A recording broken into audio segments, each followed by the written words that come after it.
The last time Peru made it to a Copa America final was 44 years ago in 1975, where they defeated Colombia. Ahead of the 2019 Copa America, Peru had little to no expectations. Despite having a decent showing at the World Cup the previous year, they were eliminated in the group stage.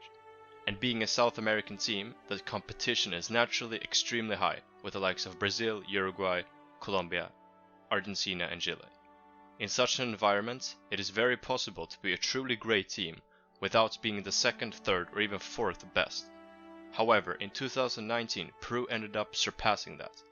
Their tournament started out in quite boring fashion, drawing 0-0 against Venezuela.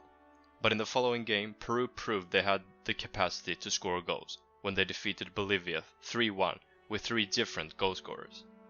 At this point, Peru had essentially guaranteed a place in the quarterfinals, so they had nothing to really play for heading into the final group game against the host Brazil. This proved to be to the detriment of Peru, since they were absolutely decimated 5-0. Still though, they advanced to the knockout phase. Their first knockout game opponents were the mighty Uruguay team that had defeated the reigning Copa America champions Chile in the group stage, as well as destroyed Ecuador 4-0. Peru came into the game as huge underdogs, and as expected, Uruguay had the upper hand for pretty much all of the game, having 4 times as many shots as Peru. Peru could not even find a single shot on target for the entirety of the game. But even though Uruguay had more shots and a few shots on target, they couldn't find the back of the net during the 90 plus minutes, plus extra time. The game would be decided by penalty shootout. Luis Suarez stepped up to take the first penalty for Uruguay. He looked quite nervous on the run-up and the penalty was far from perfect, getting saved quite easily by Peru's goalkeeper Pedro Galese. Everyone else scored their penalties, and Peru ended up winning the shootout 5-4. Arguably, it was an undeserved victory, but nonetheless, Peru had made it to the semifinals, where the 2 times reigning Copa America champions Chile awaited them. Chile had also made it to the semifinals on the back of a penalty shootout win in the quarterfinals, and they had picked up 2 wins in the group stages, against Japan and Ecuador. It goes without saying that Chile were the favorites. However, you would not have been able to guess that by looking at the actual game. It was a completely rejuvenated Peru that created many chances, and they managed to win 3-0. Even though Peru created more chances now than in previous games, it's worth pointing out Chile had more than twice the amount of shots. Still though, the defending champions had been knocked out, and Peru had made it to a Copa America final for the first time since 1975.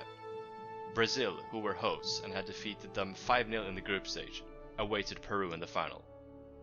Other than beating Peru, Brazil also defeated Bolivia 3-0 and drew 0-0 against Venezuela. Just like Peru, they won in the quarterfinals after a goalless draw and a subsequent penalty shootout win. However, just like Peru, they also found their ways back of scoring again in the semifinals, where they defeated Argentina 2-0 with relative ease. Brazil's way to the final was not without its controversies though, with some extremely questionable refereeing decisions favoring Brazil. Despite these controversies though, Brazil was a great team. Brazil broke the deadlock after 15 minutes with a goal from Everton Suarez, but the game remained even, and in the 44th minute Peru equalized with a penalty from Paulo Guerrero. You'd think the game would have been 1-1 at half time, but Gabriel Jesus actually managed to give Brazil the lead again with a goal in the very last minute of the first half. However, the game was certainly far from lost for Peru. Peru headed into the second half with a sense of optimism that they could turn the game around and secure their second ever Copa America title. Peru fought courageously, and despite Gabriel Jesus being sent off in the 70th minute, they couldn't find the equalizer. And as the final nail in the coffin, Brazil were awarded a penalty in the 90th minute, which was subsequently scored by Richarlison. Brazil were champions for the first time in 12 years, a great triumph for them, despite the controversies surrounding their success. But it was arguably an even bigger triumph for Peru, even though they lost in the final. They had come into the tournament expecting absolutely nothing, yet had appeared in the final for the first time in 44 years. The Copa America was a triumph for both Brazil and Peru.